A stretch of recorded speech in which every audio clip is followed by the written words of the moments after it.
اللهم انفعني بما علمتني وعلمني ما ينفعني وارزقني علما. السلام عليكم ورحمة الله وبركاته. وولاشين أمومنا إيو مركله عاود الله سبحانه وتعالى وكرر النقضة وحان وذاقينا in regular period أما إن عادة أو حلقة ذي متقانا إن كبحضة أما إن صونق نقطة أو إن بدن إن بشي لوجر أما صدح جر صون نقطة أما با قابكي أي أسعتي بدشاء أو إسقو متقانا إن حوق بدن إن إماتا اللهم صل على محمد إن يضو متقانا إن مركي قاركود قادته إن 2 بلود 3 بلود 4 بلود أو صوت ضاحظة إن intaba waxay soo wada hoosgalayaan in ay caadada qaabkii talagalka ahayd ama normalkeeda ahayd ay ka baxday waxyaabo fara badan ah keeni kara oo uu kamid yahay waxa loo yaqaano imbalance hormone ama hormoonka qofka oo aan balance gareysnayn ama aan xadidnayn intii loogu talagalay aan ahayn waliba sida estrogen levelka qofka oo hoos u dhaca dumarka ah ayaa keeni kara ama kor u kaca labadaba. اللهم صل على محمد waxyaabo kale oo iyagana keeni kara oo xanuuna ah way jiraan oo ku dhaca makaanka sida cervical cancer-ka ama burooyinka ka soo baxa intaba waa keeni karaan in ay gabadha caadadeedii ay isbedesho oo ama ay longer socoto muddo dheer ay socoto ama ay mataqaanaa soo laabato oo xilligii caadiga u ahayd lagu yaqaanay ay ka baxdo. اللهم صل على محمد waxyaabaha kale oo keeni kara ama wax ka bedeli kara waxay tahay general health-ga oo qofka uu leeyahay caafimaadkaaga guud ama ruuxu haduu qaadanayo daawooyin oo kale oo xanuun kale ha ahaatee jirkiisa waa laga yaabaa markaas inay hormoonada qofkaas ay wax iska bedelaan thyroid haduu leeyahay iyadana way dhici kartaa inay hormoonadaas thyroidka uu wax ka bedelayo tanna ay mataqaanaa cause gareyso oo iyadana ay wax kale to isbedel ah oo dhinaca hormoonka ah uu ku yimaado waa suurtagal intaas waxa si raacsiisan in mataqaanaa mararka qaarkood uu keeni karo qofka hadii uusan deganayn maskaxda qofka hadii aysan deganayn oo ruuxa shakhsiyadiisa uu ku dhex jiro stress uu hayo oo nafsadiisa mataqaanaa marxalad adag uu marayo ama buuq uu ku furan yahay intaba waa ay keeni kartaa in ay isbedesho marxaladii ama xilligii ay gabadha uu ku dhici lahaa dhiigga uu ku dhici lahaa in ay isbedesho ama ay fogaato ama ay soo noqoto iyadana waa suurtagal. waxyaabaha kale ee keeni kara ayaa waxa kamid ah in ay gabadhu isticmaasho waxyaabaha loo yaqaano oo birth control-ka loo yaqaano ama kaniiniyaha ahaadeen ama bahalaha la isku xiro ee IUD-da ha ahaadeen ama kuwa garabka laga qaatay any type oo birth control ah noocay doontaba ha ahaatee waa ay bedeli kartaa hormoonka gabadha iyo qaabka uu mataqaanaa dhiigga uu ugu dhacayo ama uu soo noqonayo iyadana waxay ka qaadan kartaa qayb weyn ay ka qaadan kartaa isbedelka gabadha ku imaanayo. اللهم صل على محمد haddaba waxyaabaha qaarkood wuxuu u baahan yahay qofka inuu dhakhtarkiisa kala tashto oo uu maro laabab iyo testiyo u qaas ah oo loogu talagalay in lagu kala saaro waxyaabaha mataqaanaa guud gabadhaas ku wada imaaday isla mar ahaantaasna waxay helaysaa diagnosis ah mataqaanaa ama inuu wixii xanuun uu hayo ay tahay ama in mataqaanaa dhakhtarkeedu uu cadeeyo in ay tahay in waxaan haya markaas waxa ka bedelaya hormoonkeedu in uu yahay waxa kale oo iyadana jirta marxalad caafimaad ah caadina ah dumarka ay maraan xilliga dhalma ka baxa dumarka ayadana wuu imaan karaa in uu dhiigii caadada ahaa xilligiisii uu isbedelo ama uu farabato ama uu mataqaanaa bilo uu dib isu guro oo dhowrkii biloodba uu mar yimaado isagoo marba mataqaanaa marka kale kasii fogaanaya ilaa iyo xaaladda tagitaanka uu dhiigaas uu ku tagayo marka hore gabadha waxay maraysaa waxa loo yaqaano premenopause ayay maraysaa oo dhiigii uu bedelayo qaabkii uu ku imaan jiray iyo waqtigii uu ku imaan jiray astaamo kaleeto ayoo fara badan oo kaleeto ayay leedahay premenopause-ka ama menopause-kaba sidiisaba uu leeyahay sida gabadha oo dareenta kulayl fara badan oo mataqaanaa hot flash loo yaqaano in ay dareento maxaa la yiraahdaa caro ama mataqaanaa in uu moodkeeda uu isbedelo ayadana way keeni kartaa iyo waxyaabo kale اللهم صل على محمد هدبا مودك isbedelaya ama gabadha inay dhaqso carooto oo ay dulqaadkeeda uu yaraado hormoonka oo dhan baa mataqaanaa marka uu isbedel uu ku dhex jiro ama hormoonada uurka marka ay leedahay ha ahaato ama markan ay caadadeeda mataqaanaa ay qaldan tahay ha ahaato ama marka ay dhalmada ka baxaysa ha ahaatee intaba waxaa common ah in mataqaanaa uu imaan karo marxalad ay gabadha dulqaadkeeda uu yaraanayo ama inay carooto ay fududaanayso allahumma salli calaa maxamed af soomaaligayga aad iyo aad ooga raalli ahaada waxaan ka wadaa in ay carooto ayaa u sahlan qofta dumarka marka ay marxaladaas ay ku jirto اللهم صل على محمد سوى البابا هاته وح الله وحي كوجسو سائدة قبري هاي مسلمة دعاء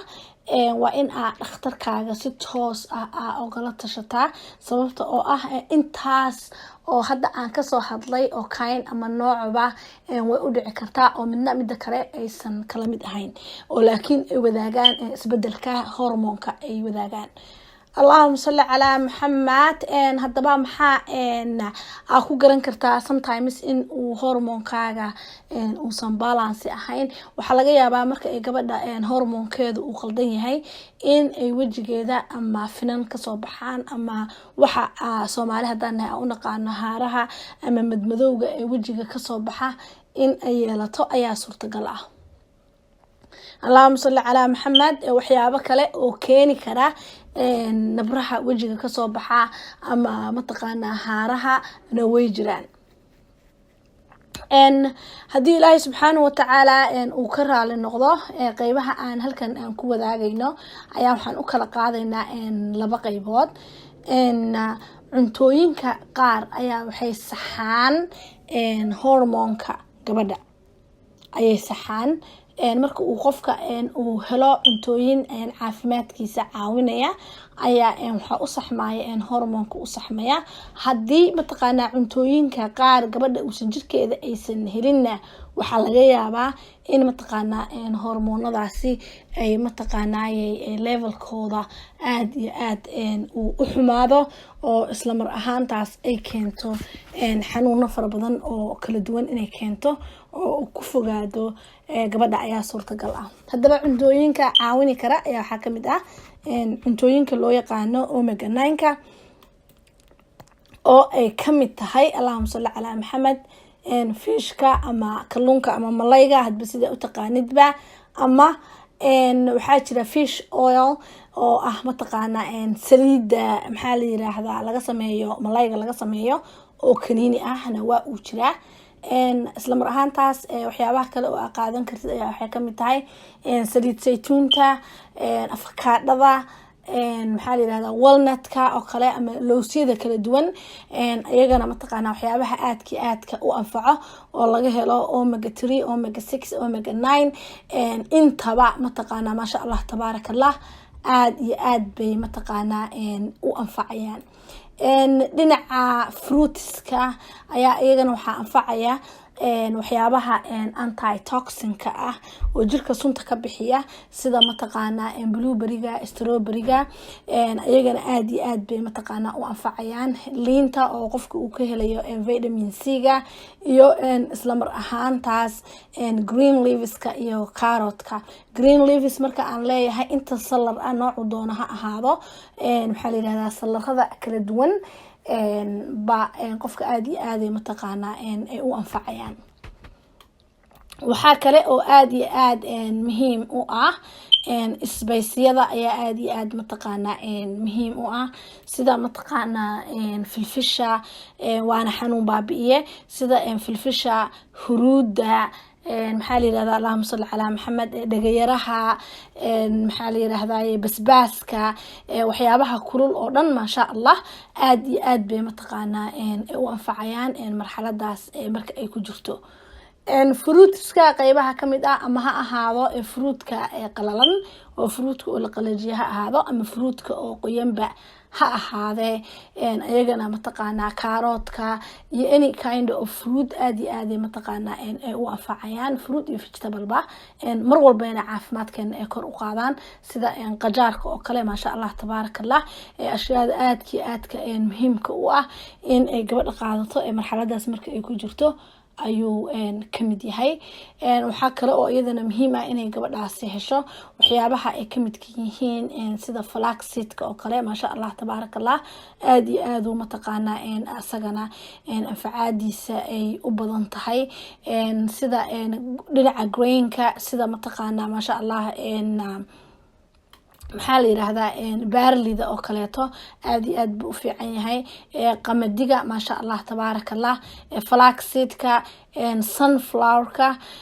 maxaa la yiraahdaa funnel seedka maasha allah tabaarakallah funnel seed iyo flaxseed waa laba miro oo kala duwan ay kala yihiin laakiin labadaba mid walba mataqaanaa goonidiisa ayuu wuxuu u leeyahay munaafacaadkiisa waxyaabaha kale oo aad iyo aadka ugu fiican waxaa kamid ah toonta ayaa mataqaanaa kamid ah waxaa kaloo kamid ah kabsar caleenta ama baashan kale kabsar caleenta u eg bracelet loo yaqaano iyadana mataqaanaa aad iyo aad bay mataqaanaa u fiican tahay maasha allah tabaarakallah carrotka isaga mar walba waa lama huraan waaye maasha allah aad iyo aad ugu fiican yahay sida beetska ama geedkan loo yaqaano baytrafka asagana aad iyo aad buu wuxuu ugu yahay muhiim ugu yahay fruitka xataa abalka waa uu u fiican yahay maasha allah tabaarakallah jeeriga saas oo kaleeto marka waxyaabaha cagaaran aad iyo aad bay mataqaanaa dhammaantoodba ay faa'iidadooda ay u badan tahay hormoonka kaliya ma aha laakiin caafimaadka guud ahaanba aad iyo aad ugu fiican tahay laakiin cuntooyinkan hadda aan carabka aan ku wada dhuftay waxaa loo soo xulay in ay yihiin food in ay yihiin mataqaanaa aad iyo aad rich ugu ah ama qani ku ah estrogenka ay gabadha u baahan tahay maasha allah tabaarakallah oo ka caawinaya inay gabadha hormoonkeeda aad iyo aad ay u hagaajiyaan اللهم صل على محمد haddaba dhinaca kale waxa iyadana mar walba caafimaadka guudba u ah lama huraan u ah biyaha cad iyo skinka gabadhaba hadii ay dhacdo marka oo ay gabadhaasi kamid noqoto in ay mataqaanaa noqoto gabdhaha marka hormoonkooda uu kacsan yahay wajigooda uu yeesho dhaatska ama waxyaabaha haaraha loo yaqaano ما شاء الله تبارك الله simple way oo marka wajigaas gabadha meesha ay ooga nadiifin karto ayaa waxa kamid ah in ay qaadato maxaa la yiraahdaa rice-ka ama bariiska shiidan iyo qaado malab ah oo kaliya ayaa kaga filan in ay ku celceliso muddo 2 bilood ah biidna ilaahi baari maalin walba 30 daqiiqo in ay mataqaanaa meeshaas ay mariso biidna ilaah waxay u ekaan doontaa jirkeeda kale ay u ekaan doontaa waxa madow oo dhanna wuu ka tirmi doonaa hadii ilaahi subhanahu wa ta'ala uu ka raali noqdo اللهم صل على محمد walaalo badan oo aad iyo aad u mahadsan dhamaantiin aad iyo aad u mahadsantiin walaalo badan ayaa waxay iga soo codsadeen waxyaabo kala duwan laakiin haddii Allah subxaanahu wa ta'ala uu ka raali noqdo waxyaabihii aad iga soo codsateen oo dhan biidnillah one by one anoo ruux walba codsigiisa tixgelinaya hadduu ilaahay uu ka raali noqdo oo ilaahay subxaanahu wa ta'ala uu waqtiga uu noo wada barakeeyo بإذن الله walaalaha kale oo isoo weydiiyay sida oil face-ka ee wax looga saaro madax xanuunka loo yaqaano maxaa la yiraahdaa waxyaabaha madax xanuunka u fiican ma sha Allah tabarakallah iyo waxyaabo badan oo aanan halkan ku soo koobi karin ba بإذن الله idinkana codsigiini walaalahay qaali ah sharafta badan بإذن الله waa idin fulinaya haduu Allah subhanahu wa ta'ala uu ka raali noqdo haddii ilaahay subxaanahu wa ta'ala uu ka raali noqdana waxyaabo fara badan oo ku saabsan caafimaadka guud ku saabsan iyo cuntooyinka quruxda dumarka iyo maasha Allah tabaarakallah iyo mataqaanaa xanuuno qaarkood astaamaha lagu garan karo biidnillaahi baari waan idinla wadaagi doonaa haddii uu rabbiga samaawaadka uu ka raali noqdo haddii ay wax qaasa oo shakhsi mataqaanaa dhibaya ay jiraan ama uu rabo inaan la wadaago biidnillaahi baari sida walaalahaygan oo kaleba maasha Allah tabaarakallah commentiga hoos igu soo qor maxaa la yiraahdaa waxa aad rabto marka in aad aan wadaagno aniga iyo adiga ma sha Allah iyo walaalaha kalaba oo aad leedahay mataqaana walaal waxaas baan u baahanahay in laga hadlo biidnillah marka uu waqtiga saamaxana waan ka hadli doonaa biidnillah baari dhamaantiin walaalaha xiiseynaya informationka caafimaadka iyo ka quruxdaba biidnillah baari subscribe gareysta commentigiinana ma sha Allah subscribe-ka meesha hoose ee cas taabo si waxaan ka hadlaba umar walba uu kugu soo baxo biidnillah baari isla mar ahaan taasna maxaa la yiraahdaa commentigaagana aad iyo aad ayuu u yahay muhiim ilaahay subxaanahu wa ta'ala aniga idinka waxa idinka bareeyaa inuu rabbi uu nagu wada anfaco wax allaale iyo wixii khayr ah oo aan wadaagnay ilaahay subxaanahu wa ta'ala inta xanuunsan ilaahay subxaanahu wa ta'ala caafimaad oo ku irsaaqo rabbiga samaawaadka gacantiisa ayay ku jirtaa caafimaadka ilaahayna waxa idinka barayaa walaalaha marxaladan hadda ku dhex jiro iyo walaalaha iga soo codsadayba inuu ilaahay subxaanahu wa ta'ala uu idinku caawino ilaahayna uu idinka gaarsiiyo guusha aad rabtaan biidnillaahi baari waa walaashiin umumna oo idin leh dhammaantiin meel allaale iyo meesha aad joogtaanba السلام عليكم ورحمة الله وبركاته.